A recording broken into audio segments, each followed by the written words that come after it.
Հարայինի եթերում առաջին լրատվական հիմնական թողարկումն է, բարի երեկո, առաջարկում եմ նախ մի քանի տողով ծանոթանալ մեր լրազամբյուղին։ Ծափահարություններ, հույզեր ու արդյունքներ, հուղարկավորություն Քելելաոյի հնչյունների ներքո։ Հանրապետության քաղաքական ու մտավորական ընտրանին վերջին հրաժեշտ է տվել Ֆլորա Մարտիրոսյանին։ Հայաստանը հավակնում է դառնալ տարածաշրջանի սիլիկոնային հովիտ։ Միացյալ Նահանգներում մեկնարկել է բարձր տեխնոլոգիաների ամենահեղինակավոր Armtec 2012 համաժողովը։ Էջմիածին ու միջազգային իսլամական բարեգործական կազմակերպությունն առաջին անհրաժեշտության պարագաներ կհատկացնեն Հայաստանում ապաստանած սիրիահայերին, Սիրիայի բժշկի Լոռիում հաստատվելու պատմությունը։ Եգիպտոսում ռազմավարական օբյեկտների վրա ընդդիմադիրների հարձակումները չեզոքացնելու նպատակով նախագահը հրահանգել է բանակին միանալ ոստիկանությանը։ Հանրապետության գլխավոր եղևն ու լույսերը կվառվեն դեկտեմբերի 20-ին։ Տոնական Երևանն ամանորին պատրաստվում է նաև նոր արձանիկներով, լուսադիոդային շատրվաններով ու ծառերով։ Եվ այսպես Հայաստանի քաղաքական, հոգևոր ու մտավորական ընտրանին այսօր վերջին հրաժեշտն է տվել հանրապետության ժողովրդական արտիստ Ֆլորա Մարտիրոսյանին։ Արամ Խաչատրյան ֆիլհարմոնիկ համերգասրահում էին նաև նախագահ Սերժ Սարգսյանն ու տիկին Ռիտա Սարգսյանը, հանգուցյալի ընտանիքի անդամները, հայտնի մտավորականներ ու մշակույթի գործիչներ, սիրված երգչուհու արվեստի մեծաթիվ երկրպագուներ։ Երգչուհու աճյունը դուրս է բերվել Ֆլորայի անմոռանալի Քելելաոյի և հավաքված բազմության ծափերի ներքո։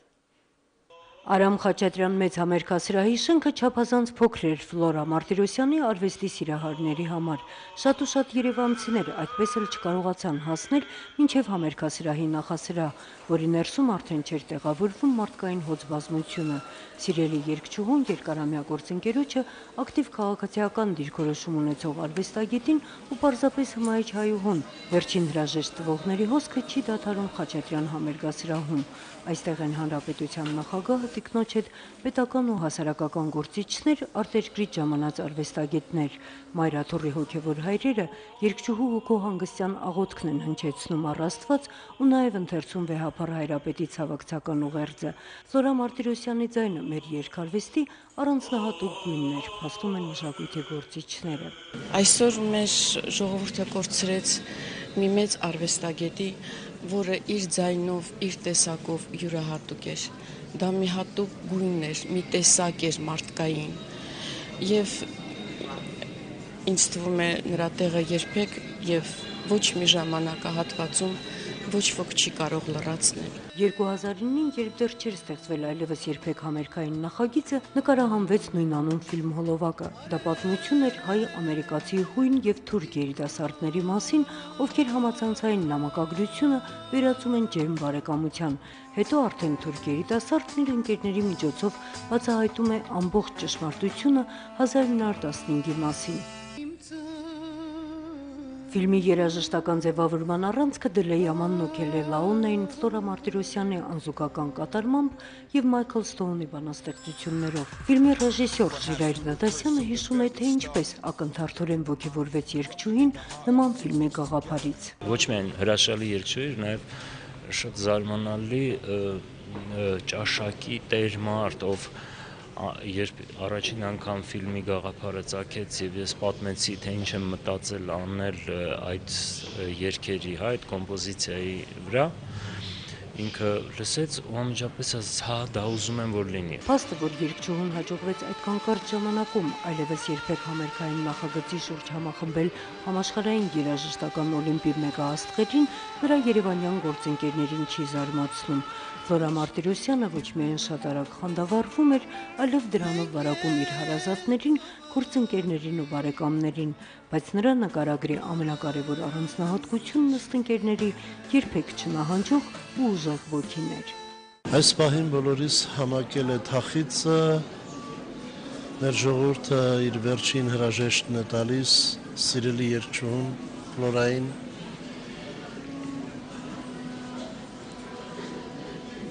որին մեր ժողովուրդը շատ էր սիրում նրա քնքուշ,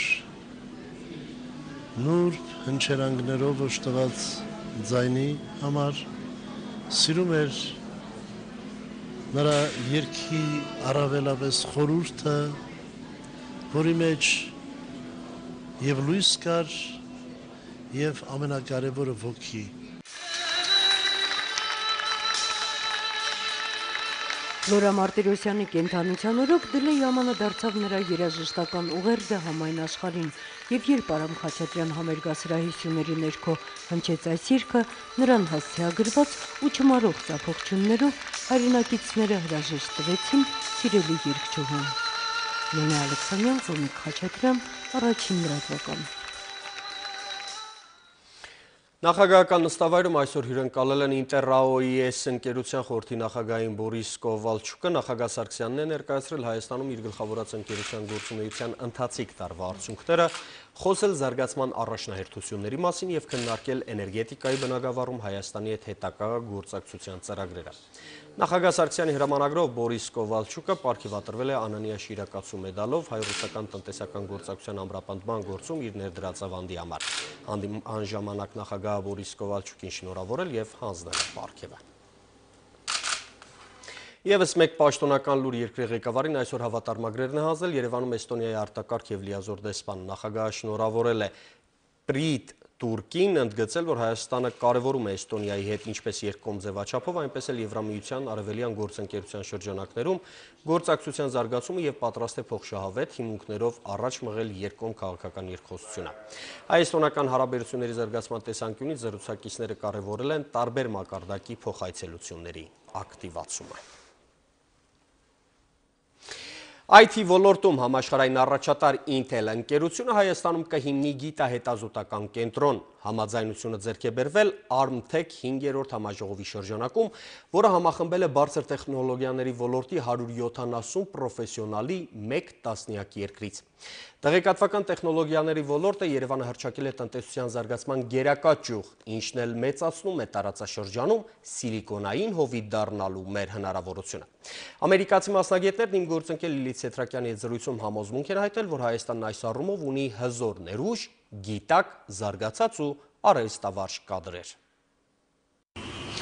ARM-Tech համաժողովը սիլիկոնային հովտի սրտում է հավաքել բարձր տեխնոլոգիաների ոլորտի առաջատար ընկերությունների հայ եւ օտար մասնագետներին։ Այս անգամ համաժողովը գումարվեց Սթենֆորդի համալսարանում, այստեղ հավաքվել են ոլորտի ակադեմիական, կառավարական եւ մասնավոր սեկտորի ներկայացուցիչները։ Նրանք քննարկում են բարձր տեխնոլոգիաների ոլորտում Հայաստանի ձեռքբերումները, ներկան եւ ապակա զարգացման հեռանկարները։ Սթենֆորդ համալսարանը ամերիկյան առաջատար երկրորդ բուհներ Caltech-ից հետո, որը մեկ օրվա տարբերությամբ իր հարկի տակ կազմակերպեց Հայաստանի հետ գործակցության հնարավորություններ գտնելու ուղղված քննարկումներ։ Հայաստանի բարձր տեխնոլոգիաների ոլորտին նվիրված ARM-Tech համաժողովի կազմակերպումն այստեղ արդեն իսկ վկայում է այդ ոլորտում երկրի նկատմամբ վերաբերմունքի մասին։ Վարչապետ Տիգրան Սարգսյանը համաժողովի մասնակիցներին ներկայացրեց, թե ինչ նախադրյալներ կան այսօր Հայաստանում տեղեկատվական տեխնոլոգիաների զարգացման համար եւ որոնք են գործոնները, որոնք խոսում են այդ ոլորտում ներդրումներ կատարելու։ Չափազանցություն չի լինի, եթե ասեն, որ Հայաստանում չկա տնտեսության որևէ այլ ոլորտ, որին կառավարությունն այդքան մեծ ուշադրություն դարձնի։ Եվ պատահական չէ, որ այն դարձել է Հայաստանի տնտեսության առաջատար հատվածներից մեկը եւ արդեն ռազմավարական նշանակություն է ձեռք բերում մեր երկրի ընդհանուր տնտեսության զարգացման համար։ Մենք ունենք սահմանափակ ռեսուրսներ եւ արտաքին տրանսպորտային սահմանափակ հնարավորություններ։ Այդ պայմաններում մեր ընտրությունը գիտարար եւ նորարարական ինդուստրիաների զարգացման օգտին է եղել։ Վարչապետն ընդգծեց նաև համաշխարհային գիտական եւ տեխնոլոգիական առաջատար կենտրոններից մեկում Կալիֆոռնիայում բնակվող հայ համայնքի գործոնը, որը նրա խոսքով Հայաստանի ամենալուրջ առավելություններից մեկն է։ Կառավարությունը վճռական է այս նախադրյալների հիման վրա զարգացնել բարձր տեխնոլոգիաների ոլորտը, վստահեցրեց Տիգրան Սարգսյանը։ Բարձր տեխնոլոգիաների ոլորտի առաջընթացը մեզ համար ունի նաև քաղաքական ռազմավարական նշանակություն։ Ոլորտը զուրկ է կոռուպցիայից եւ մեր տնտեսության որոշ ոլորտներում գոյություն ունեցող օլիգոպոլիաներից։ Ուստի որքան մեծանա դրա տեսակարար կշիռը, այնքան կնվազի արատավոր երևույթների ազդեցությունը եւ կմեծանա ազատ մրցակցությունը մեր տնտեսության մեջ։ Վարչապետ Տիգրան Սարգսյանը համաժողովի մասնակիցներին ներկայացրեց նաև պայմանները, որոնք ստեղծված են Հայաստանում բիզնես ծավալելու համար։ Դրանց մասին խոսեցին նաև ընկերությունների ղեկավարները, ովքեր գոհ են արդեն սկսած գործարար ծրագրերից։ Հայաստանի ապագան բարձր տեխնոլոգիաների ոլորտում փայլուն է։ Նոր խոսում էի մեկ այլ մասնակցի հետ, ով նոր բիզնես է սկսում Հայաստանում։ Երկրում խելացի մարդկանց թիվը շատ մեծ է, կրթական մակարդակը եւ զարգացվածության աստիճանը բարձր։ Հենց դրանք են ոլորտի զարգացման նախապայմանները, որի շնորհիվ Հայաստանը կարող է ժամանակի ընթացքում դառնալ տարածաշրջանի սիլիկոնային հովիտը։ Բարձր տեխնոլոգիաների ոլորտը պատմականորեն Հայաստանի ուժեղ կողմն է, պայմանավորված երկրի բարձր կրթական մակարդակով, որը բնական առաջընթաց է ապահովում երկրի համար եւ թույլ տալիս միանալ համաշխարհային առաջընթացին։ Արմթեք համաժողովի ընթացքում Հայաստանի կառավարության եւ Intel ընկերության միջև ստորագրվեց Հայաստանում գիտահետազոտական կենտրոն հիմնելու մասին փոխհմբռնման հուշագիր, եւս մեկ հուշագիր ստորագրվեց Corporation America ընկերության հետ։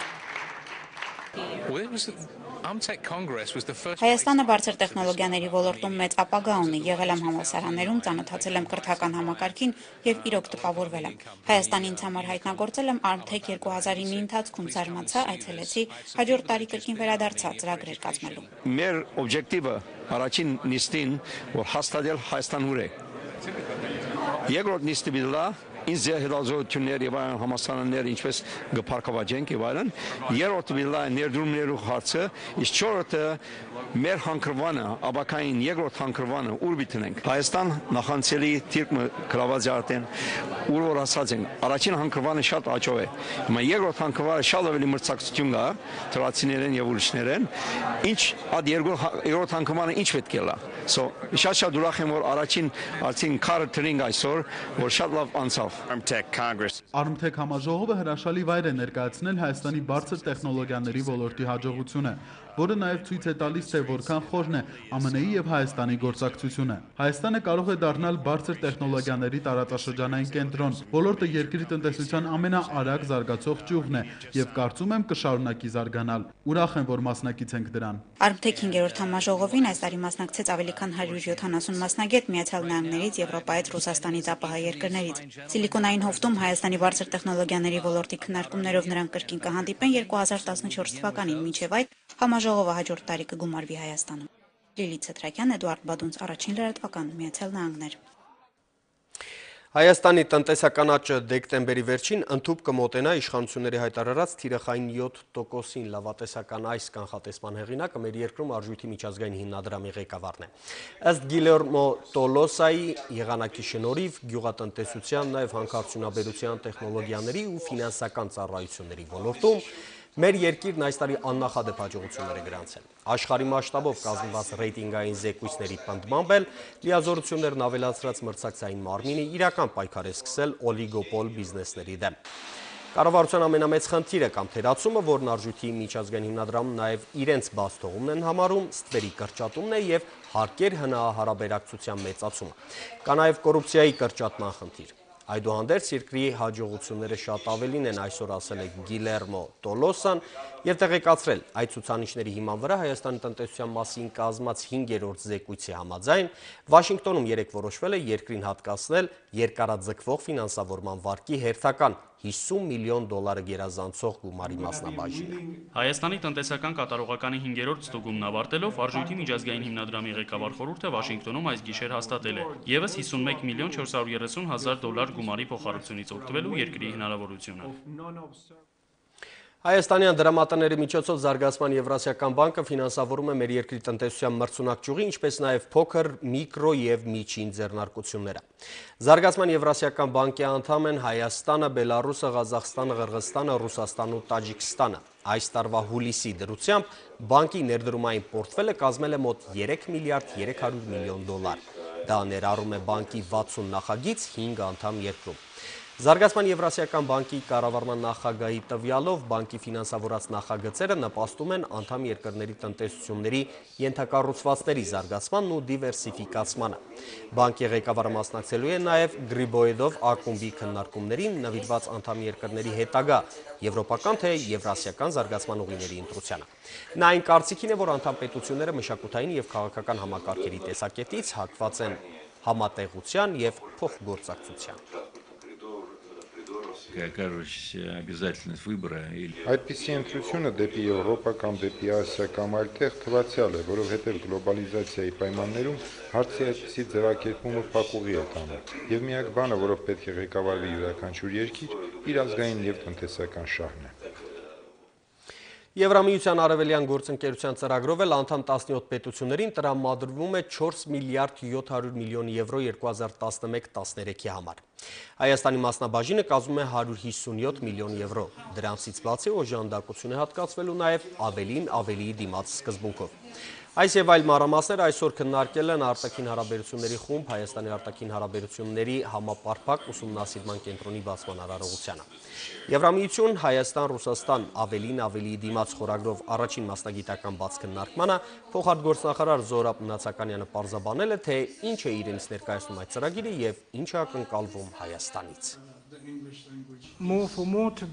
Հայաստանը արևելյան գործընկերության ծրագրի անդամ է եւ օգտվում է այդ ծրագրով նախատեսված ֆինանսական օժանդակությունից։ Ավելին ավելիի դիմաց ծրագիրը ֆինանսական գործիք է եւ այն կախված է լինելու Եվրամիության առաջ Հայաստանի ստանձնած պարտավորությունների կատարման առաջընթացից։ Ավելին ավելիի դիմաց ծրագիրը պետք է դիտարկել Հայաստանի եւ Եվրամիության հարաբերությունների համատեքստում։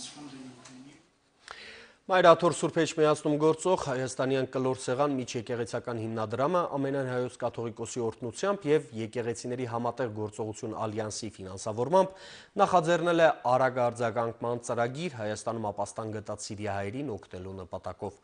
Այն նախատեսում է սնունդ եւ առաջին անհրաժեշտության հիգիենայի պարագաներ տրամադրել առավել կարիքավոր 200 ընտանիքի։ Ըստ Մայրաթոր Սուրբ Էջմիածնի տեղեկատվական համակարգի հումանիտար օգնության եւ պարենային ծրագրի մեկնարկը տրվել է դեկտեմբերի 10-ին։ Նույն թեմայով երրորդյա աշխատանքային այցով Երևանում են միջազգային իսլամական բարեգործական կազմակերպության ներկայացուցիչները Հայաստանում գտնվող սիրիահայերին օժանդակություն տրամադրելու նպատակով։ Կազմակերպության ներկայացուցիչ Մոհամմեդ Սայիդ Աբդուլղեյզի խոսքով իրենք ցանկություն ունեն տեղում Սփյուռքի նախարարության օժանդակությամբ ուսումնասիրել իրավիճակը, որոշել սիրիահայերին տրվող օժանդակության ձևն ու չափը։ Մասնավորապես նրանք 3 Սփյուռքի նախարարությունում քննարկել են Քուվեյթի կողմից սիրիահայերին աջակցության ծրագրերը, իսկ այսօր պատվիրակություն եղել է Կիլիկյան վարժարանում, այնուհետև այցելել նաև Արամ Մանուկյան կենտրոն։ Կենտրոնում նրանք հանդիպել են Հայ օգնության միության ներկայացուցիչների հետ, նրանցից եւս տեղեկացել մինչև օրս կատարված աշխատանքի մասին։ 1000 հոգու այդպես ընտանիքների սննդամթերք բաժնված է եւ առավել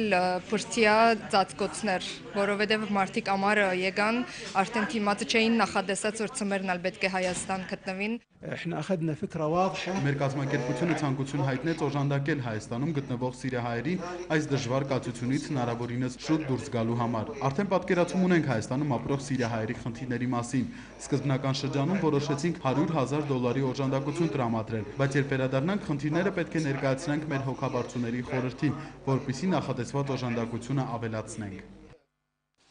Սիրիայի հայկական թաղամասերում տիրող պատերազմական իրավիճակը մեր հայրենակիցներից շատերին ստիպեց հաստատվել հայրենիքում։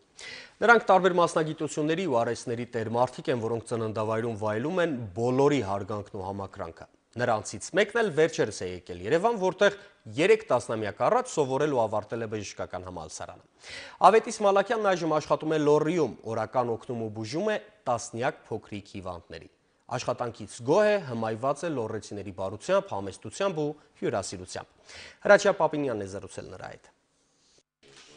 Ավետիս Մալաքյանը 1981 թվականին ավարտելով Երևանի պետական բժշկական ինստիտուտը վերադարձավ Սիրիա եւ Հալեպում շուրջ 30 տարի աշխատեց որպես մանկաբույժ։ Ամիսներ առաջ որոշեցին ժամանակավորապես հաստատվել Երևանում։ Պատճառն սկսված քաղաքացիական պատերազմներ։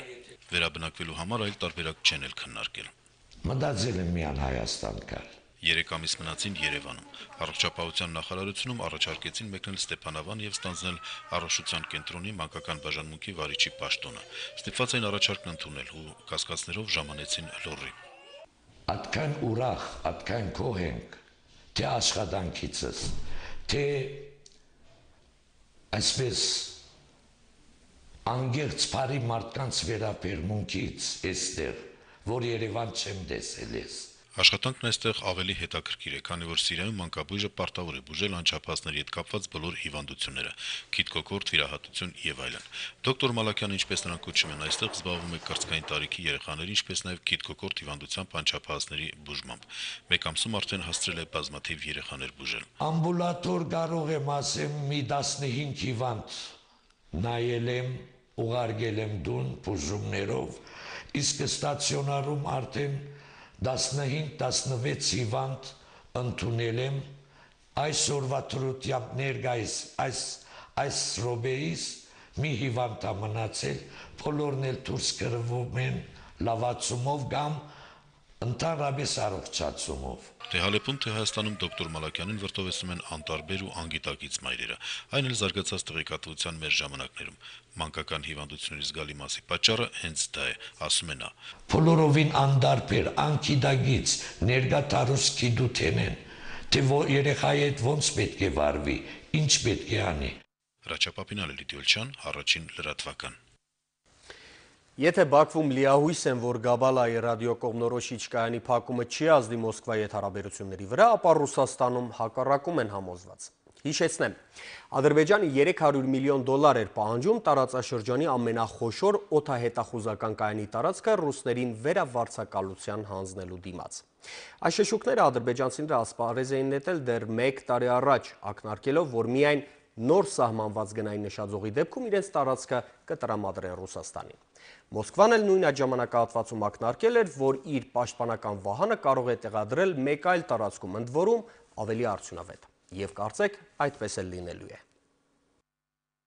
Եվ այսպես Ադրբեջանում տեղակայված Գաբալայի ռադիոտեղորոշիչ կայանի ճակատագիրը վճռված է։ Կայանի շահգործման ժամկետը լրացավ դեկտեմբերի 9-ին, եւ Ռուսաստանը որոշում կայացրեց այն փակել, պատճառաբանելով կայանի անարդյունավետությունը։ Երկուշաբթի Մոսկվան Բաքվին նոտա է ներկայացրել որոշման վերաբերյալ։ Ադրբեջանը իհարկե շահագրգռված էր Գաբալայի շահգործման ժամկետը երկարացնելուն, սակայն երկու կողմերը համաձայնության չեկան վարձակալության գնի հարցում։ Պաշտոնական Բաքուն կարծում է, որ Գաբալայի ռադիոտեղորոշիչ կայանի գործունեության դադարեցումը չի ազդի երկու պետությունների հարաբերությունների վրա, սակայն ռուս փորձագետները հակառակ տեսակետ են հայտնել։ Նրանք ենթադրում են, որ կայանի փակման որոշումը վկայում է Մոսկվայի ու Բաքվի հարաբերությունների սառեցումը։ Նախկին խորհրդային միության փլուզումից հետո Ռուսաստանն ու Ադրբեջանը որակապես փոխվել են ինչպես ներքին, այնպես էլ արտաքին քաղաքականության ոլորտում, փոխվել է նրանց դերը միջազգային արենայում։ Ըստ ռուս փորձագետներից մեկի, այնինչ կապում էր երկու պետություններին, քանդվել է եւ նորը չի ստեղծվել։ Մեկ այլ տեսակետի համաձայն Գաբալայի փակումով Մոսկվան վերջ է դնում Ադրբեջանի շանտաժին։ Բաքուն շարունակ բարձրացնում էր վարձակալության գինը, մտածելով, որ կայանը Մոսկվային շատ անհրաժեշտ է։ Գաբալայի կայանը հնարավորություն է տալիս հսկել 6000 կիլոմետր շարավող տարածք, որն ընդգրկում է Թուրքիան, Իրանը, Մերձավոր Արևելքը, Հնդկաստանը, ինչպես նաև Հնդկական օվկիանոսի տարածաշրջանը։ Սակայն Ռուսաստանն այս տարիներին ձեռքերը ծալած չի նստել եւ ստեղծել է նոր տիպի ավելի կատարելագործված Վորոնեժ հակահրթիռային համակարգեր։ Մարիամ Մխիթարյան, առաջին լրատվական։ Բաքու-Թեհրան վիզային ռեժիմի մեղրամիսն ավարտվել է։ Գերմանիան ընդդիմանում է հակաօդային պաշտպանության Պատրիոտ հրթիռների տեղակայմանը թուրք-սիրիական սահմանին։ Իսկ Եգիպտոսում նախագահը հրահանգել է բանակին միանալ ոստիկանությանը, երկիրն անվտանգ պահել ընդդիմադիրների ցույցերի անկանխատեսելի գործողություններից։ Լրատվական օրվա միջազգային խճանկարն ամփոփել է Մարիամ Մխիթարյանը։ Ընդդիմության պահանջին չենթարկվելու համար Եգիպտոսի նախագահ Մոհամեդ Մուրսին պատրաստ է դիմել բանակի աջակցությանը։ Նա հրահանգել է զինված ուժերի հրամանատարությանը ոստիկանության հետ համատեղ իրականացնել երկրի անվտանգության ապահովումը հանրաքվեից առաջ ու դրա ընթացքում։ Բանակը իրավունք է ստացել կատարել ձերբակալություններ։ Դիտորդները մտավախություն ունեն, որ նախագահի այդ քայլերը կնպաստեն երկրում զինվորական կառավարման հաստատմանը։ Ընդդիմությունը հայտարարել է, որ չի նահանջելու, ընդգծելով, որ իրենց նպատակն է ընդունել ժողովրդավարական աշխարհիկ սահմանադրություն եւ ոչ թե տապալել նախագահի վարչակարգը։ Նոր սահմանադրությունը Եգիպտոսի ժողովրդին բաժանել է երկու մասի։ Իսլամիստների մեծ մասը կողմ է շարիաթի օրենքների վրա հիմնված նոր սահմանադրությանը։ Առավել ակտիվիստները արձակվել են Թահրիր հրապարակում ընդդիմության տեղադրած վրանների վրա ու վիրավորել 16 մարդու։ Գերմանիայի խորհրդարանը դեկտեմբերի 12-ին քննարկելու է Թուրքիային Պատրիոտ տիպի հակահրթիռային համակարգեր տրամադրելու հարցը։ ՆԱՏՕ-ն արձագանքելով Թուրքիայի խնդրանքին որոշում կայացրեց Սիրիայի հետ այդ երկրի սահմանում տեղադրել հակահրթիռային համակարգեր, որոնք 25 միլիոն եվրո արժեն։ Թուրքական կողմը սակայն չի վճարելու այդ գումարը, բայց պարտավորվել է հոգալ 400 հոգուց բաղկացած զինվորական անձնակազմի կոմունալ ու սննդի ծախսերը։ Առայժմ պարզ չէ, թե համակարգերը որտեղ են տեղադրվելու։ Բերլինն արդեն դեմ է արտահայտվել դրանք Սիրիայի հետ սահմանային շրջանում տեղակայելուն։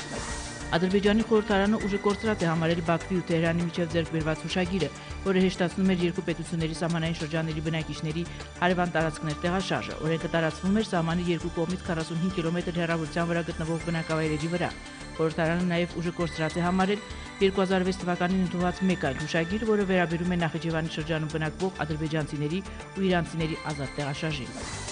Նյու Յորքի դատարանը վերջակետ դրեց Արժույթի միջազգային հիմնադրամի նախկին ղեկավար Դոմինիկ Ստրոս-Կանի եւ հյուրանոցի սպասողու գործին։ Սկանդալային պատմությունն ավարտվեց սկանդալային համաձայնագրով։ Սեռական ոտնձգությունների փորձ արած Ստրոս-Կանը ըստ ճշտված աղբյուրների $6 միլիոն է վճարել նախկին հայցորին։ Ընդ որում սնանկացած Ստրոս-Կանին ֆինանսական օգնություն է ցույց տվել նախկին կինը, որը մի քանի ամիս առաջ բաժանվել է սկանդալների կիզակետում հայտնված ամուսնուց։ Ձեռքվելով Արժույթի միջազգային հիմնադրամի ղեկավարի պաշտոնից քաղաքական կարիերայից Հազիվ ազատվելով բանտային կյանքից Դոմինիկ Ստրոս-Կանն այնուամենայնիվ հավատարիմ է մնացել ինքն իրեն։ Չար լեզուներն ասում են, որ դատական քաշքշուկից ազատվելը Ստրոս-Կանը նշել է Փարիզի գիշերային ակումբներից մեկում երիտասարդ աղջիկներով շրջապատված։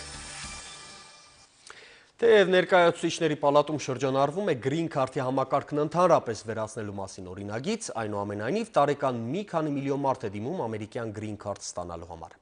Նրանցից ընտրվում է 1 միլիոնը։ Դիմողների միայն 25%-ը կամ 2000-ն է հայ։ Երևանում Միացյալ Նահանգների դեսպանությունը վերջին ամիսներին շաբաթական 3 օր է սահմանել հարցազրույցի համար։ Յուրաքանչյուր օրում սպասարկում են մեր ավելի քան 70 քաղաքացու։ Հայաստանում ԱՄՆ հյուպատոսն այսօր խոսել է նաև Միացյալ Նահանգներ մուտքի վիզաների ընթացակարգերի արագացման գործընթացի մասին։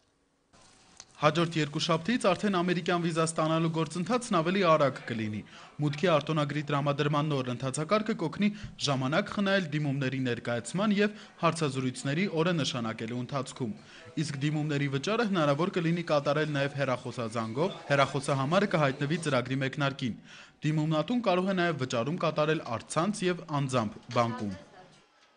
Այս ընթացակարգը փոխվել է նաև այլ երկրներում։ Այն հնարավորություն կտա խնայել ժամանակը, մինչև դեկտեմբերի 17-ը մենք այլևս չունենք ազատ օրեր հարցազրույցների համար, իսկ բոլոր նրանց, ովքեր նոր են պատրաստվում վճարում կատարել եւ դիմել ելքի արտոնագրի համար, խորհուրդ կտամ սպասել մինչև երկուշաբթի։ Երկուշաբթիից նաև կփոխվի բանկը, որտեղ կարելի է վճարում կատարել ամերիկյան մուտքի արտոնագրի համար։ Այսուհետ վճարումներ կկատարվեն միայն Arshini Invest բանկի մասնաճյուղերում։ Մուտքի արտոնագրի համար հարցազրույցի պայմանավորվածություն այսուհետև հնարավոր կլինի ձեռք բերել նաև հեռախոսահամարով։ Առհասարակ նոր ընթացակարգի բոլոր փոփոխությունները դեկտեմբերի 17-ից կլինեն մեր կայքում։ www.usvisa.info.com կայքն արդեն երկուշաբթի կգործարկվի։ Բոլոր նորություններն ու ընթացակարգի փոփոխություններին վերաբերող մանրամասներին կարելի է հենց այստեղից ծանոթանալ։ Իսկ եթե վճարումն արդեն կատարել եք, ապա այդ մասին կարող եք նամակ գրել Cons.Yerevan /state.gov էլեկտրոնային փոստի հասցեին։ Վճարման ժամանակ քաղաքացիները պետք է ներկայացնեն նաև անձը հաստատող փաստաթուղթ եւ անձնագրային տվյալներն արդեն կգրանցվեն համակարգում։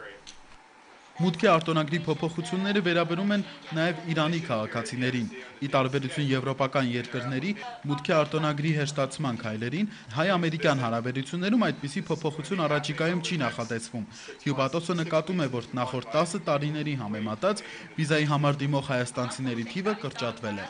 Տիգրան Դանիելյան, Արտակ Ղևոնդյան, Առաջին լրատվական։ Սպիտակի երկրաշարժից տուժած եւ պետական ծրագրով բնակարան ստանալու հավակնություն ունեցող անօթևան ընտանիքների համար փաստաթղթերը ներկայացնելու վերջնաժամկետը դեկտեմբերի 25-ն է։ Իսկ ֆինանսական աջակցությունը ստանալուն հավակնող անձանց համար վերջնաժամկետն այսօր էր։ Վերջիներս բոլոր անհրաժեշտ փաստաթղթերը ներկայացրել են արդեն, իսկ առաջին խմբի շահառուները սահմանված ժամկետում չներկայացնելու դեպքում կզրկվեն բնակարան ունենալու հնարավորությունից։ Խնդիր է առաջացել ապահովել այդ բնակարաններ ստանալու հավակնող ընտանիքների փաթեթները անհրաժեշտ փաստաթղթերով։ Ոչ բոլորն են ներկայացրել, փաթեթները ամբողջական չեն եւ այդ պատճառով անհրաժեշտություն առաջացավ ընդունել կառավարության որոշում, որով սահմանել վերջնաժամկետներ։ Պաշտոնական մեկ լուր նախագահ Սարգսյանն այսօր շնորհավորական հեռագիր է հղել Գիտությունների ազգային ակադեմիայի ակադեմիկոս Արման Քուչուկյանին ծննդյան 80-րդ տարեդարձի առիթով։ Երկրի նախագահը վաստակաշատ գիտնականին մաղթել է առողջություն եւ հաջողություններ։ Մերձինված ուժերի կազմավորման 20-ամյակին նվիրված 13-րդ հանրապետական ուսանողական խաղերի լավագույն ուսանող մարզիկներն այսօր պարգևատրվել են թանկարժեք նվերներով ու շնորհակալագրերով։ 13-րդ հանրապետական խաղերին մասնակցել է Հայաստանի 20 բուհի մոտ 2000 ուսանող, որոնք իրենց ուժերն են չափել 8 մարզաձևերում։ Արդեն ավանդական դարձած ամենամյա ուսանողական խաղերի հիմնական նպատակն է ուսանողության շրջանում առողջ ապրելակերպի տարածումը, ինչպես նաև 2013-ի հունիսին Կազանում կայանալիք աշխարհի ուսանողական խաղերին լավագույն մարզիկ ուսանողներին նախապատրաստելը։ Մեր կողմից լավագույնս պետք է նախապատրաստություն արվի այս խաղերում արդյունքներ ցուցաբերելու եւ մեդալներ նվաճելու համար։ Մենք ունենք ուժեղ մարզաձևեր, մենք ունենք հույսեր շախմատից, ծանրամարտից, սամբոից, ամշամարտի երկու տարատեսակներից եւ այլ մի շարք մարզաձևերից ունենք հույսեր։ Կփորձենք կազմավորել ամենաուժեղ թիմերը եւ նպաստել մեր մարզիկների բարեհաջող ելույթներին Կազանում։ Մենք չենք լինում հովանավորյալներ, մեր ծրագրերից դուրս է հովանավոր լինելը, ուղղակի աջակցելու ենք համակազմակերպիչ ենք դառնալու, որպեսզի մեր ուսանողները հնարավորություն ունենան մասնակցեն բոլոր տեսակի ուսանողական մարզային, մարզական, սպորտային ծրագրերին։ Վերջապես Երևանում նույնպես այսօր տեղած ձմռան առաջին ձյունը։ Տրանսպորտի եւ կապի նախարարությունից տեղեկացնում են, որ հանրապետության միջպետական եւ հանրապետական նշանակության ավտոճանապարհներն ու լեռնանցքները բաց են։ Որոշ շրջաններում դեռևս շարունակում է ձյուն տեղալ։ Սելիմի լեռնանցքում Կոտայքի, Սևանի, Գավառի տարածաշրջաններում տեղ-տեղ առկա է մերկասառույց։ Անվտանգ երթևեկությունն ապահովելու նպատակով ավտոճանապարհներին իրականացվում են մաքրման եւ մշակման աշխատանքներ։ Տրանսպորտի եւ կապի նախարարությունը խորհուրդ է տալիս վարորդներին երթևեկել բացառապես ձմեռային անվադողերով։ 32 մետր բարձրություն, 6000 ճյուղ, 50,000 լուսավորող լապտերիկ, որոնց լարերի երկարությունը անցնում է 7 կիլոմետրը։ Երևի կռահեցիք, խոսքը Երևանի գլխավոր եղևնու մասին է։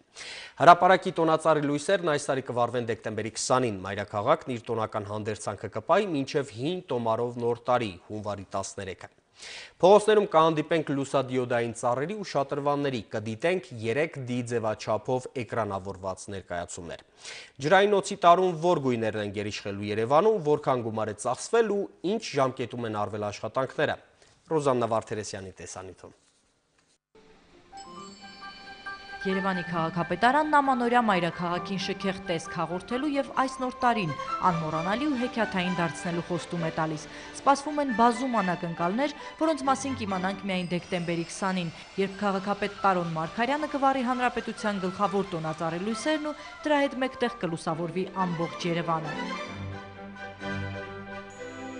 Դեկտեմբերի 20-ին բոլոր վարչական շրջաններով բոլոր լույսերը կվարվեն եւ այդ տոնական տրամադրությունը կտիրի մինչեւ հունվարի 13-ը։ 20 միլիոն դրամ քաղաքի արտաքին ձևավորման համար, գումարած գործընկերների աջակցությունը, տոնական Երևանին հեքիաթային տեսք հաղորդելու համար ըստ մասնագետների 2 ամիս շարունակ աշխատանքներ են տարվել։ Ֆրանսիայից, Բելգիայից, Չինաստանից ներմուծվել են կենդանիների արձանիկներ, լուսադիոդային ծառեր, որոնց ֆունկցիոնալ նշանակությունը գիշերային լուսավոր միջավայր ստեղծելն է։ 3D ձևաչափով շատրվաններ, Ազատության հրապարակում երեխաների համար ժամանցային ծրագրեր ու բազմաթիվ այլ անակնկալներ դեկտեմբերի 20-ից մինչև հունվարի 13-ը։ Դրա համար խնդրում եմ բոլորին համբերությամբ զինվել եւ ամսի 20-ին արդեն դուք կտեսնեք ամբողջական տեսքը։ Դա կլինի լավ, դա կլինի վատ, դուք կդատեք ինքներդ, բայց վստահ եմ, որ դա բոլորից շատ դուր կգա, որովհետեւ այս տարի քաղաքում դա լինելու է բավականին չհամեմատվող մյուս տարիների հետ։ Ամանորի խորհրդանշական գույները կապույտն ու ոսկեգույնն են։ Ջրային օդի տարում կապույտը գերիշխելու է ոչ միայն Հայաստանում, այլև ամբողջ աշխարհում։ Գերակայող գույների հետ սակայն քաղաքամայր Երևանում ձևավորման տարբեր տարրեր ու գույներ են օգտագործվել, եւ ամենակարևորը առաջին անգամ 2013-ի շեմին Երևանն ունի Ամանորի խորհրդանիշ՝ հրեշտակ։ Շենքերն են այս տարի ընտրված որպես զարդարման հիմք եւ շենքերը կարծես ձևավորում են ստացել։ Իդեպ հետևելով քաղաքապետի վարչական շրջանների համաչափ զարգացման սկզբունքին, մասնագետները տոնական շունչ են հաղորդում ոչ միայն կենտրոնին, այլև բոլոր վարչական շրջաններին, որպեսզի Երևանի յուրաքանչյուր քաղաքացի անգամ դուրս չգալով իր վարչական շրջանից հաղորդակից լինի Ամանորի տոնական հրաշքներին։ Ռոզաննա Վարդերեսյան, Էդգար Դավթյան, Առաջին լրատվական։ Լրազամբյուղն սպառվեց տաղավարում աշխատում էր Աբրահամ Գասպարյանը, ջերմ եւ հաճելի երեկո եմ մաղթում։